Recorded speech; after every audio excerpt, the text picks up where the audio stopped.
Siguiente tema, distancia entre dos puntos. ¿Qué diferencia tiene este con el anterior?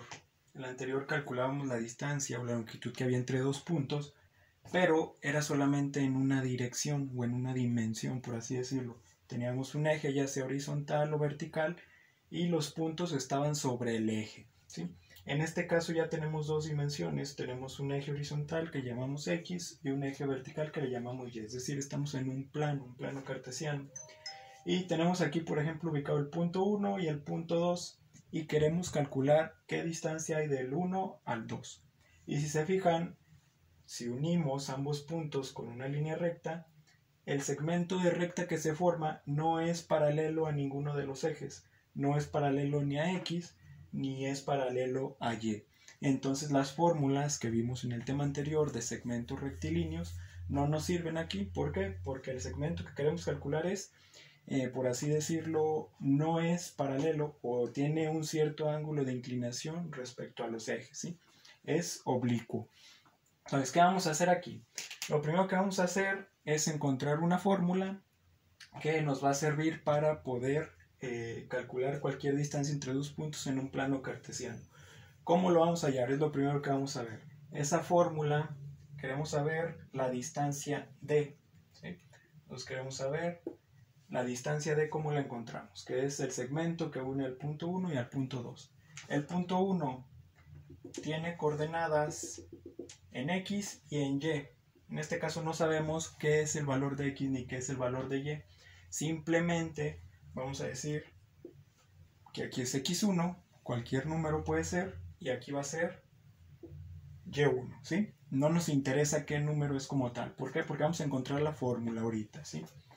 El punto 2, si hacemos la proyección al eje X y la proyección al eje Y, vemos, va a tener una coordenada en X que le vamos a llamar X2, no me interesa qué valor tenga, simplemente le llamo X2, ¿sí? Y acá arriba va a tener una componente en Y que le vamos a llamar Y2. Entonces, P1 tiene coordenadas X1, Y1, ¿sí? Y el punto P2 tiene coordenadas X2, Y2. Como estamos en un plano, hay dos direcciones, hay dos dimensiones, entonces las coordenadas siempre tienen que estar dadas por dos valores, uno para X y uno para Y, separados por una coma. Entonces, P1, X1, Y1 y P2, X2, Y2. Entonces, teniendo esto, si se fijan, nosotros si cerramos esta parte de aquí, si esta proyección del punto P1 sobre el eje Y la prolongamos en el sentido contrario, se forma algo muy particular en esta figura en el plano. ¿Qué cosa es lo que se forma? Un triángulo rectángulo, ¿sí? El ángulo recto, ¿dónde va a estar? Aquí así, entre la proyección del punto P2 hacia X y la proyección del punto P1 en Y, ¿sí? La que prolongamos. Entonces, esta prolongación y la proyección de P2 en X forman un ángulo de 90 grados y aquí se está formando un triángulo rectángulo. Entre el punto rojo, P2 y P1, ¿sí? Se forma un triángulo rectángulo, todos lo ven, ¿no? Entonces, nosotros, si se fijan, de ese triángulo rectángulo, ¿qué es lo que queremos encontrar? Queremos encontrar esta parte de aquí que le nombramos D. Esa parte de ahí es la hipotenusa de dicho triángulo rectángulo, ¿sí? Entonces, nosotros sabemos que para encontrar la hipotenusa, o que la hipotenusa de cualquier triángulo rectángulo es igual a la raíz cuadrada de la suma de los cuadrados de los catetos. ¿Por qué? Por el teorema de Pitágoras. Entonces, ¿los catetos cuáles son? Esta parte de aquí y esta otra parte de acá abajo. Entonces, si yo llego a conocer el valor de los catetos, por default voy a poder encontrar el valor de la hipotenusa.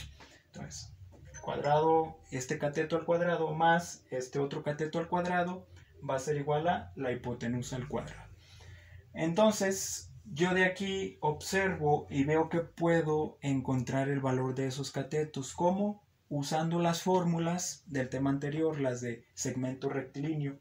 Esas sí nos sirven para encontrar segmentos que son paralelos a los ejes. Este cateto es paralelo al eje X y este otro cateto es un segmento paralelo al eje Y. Entonces esas fórmulas nos sirven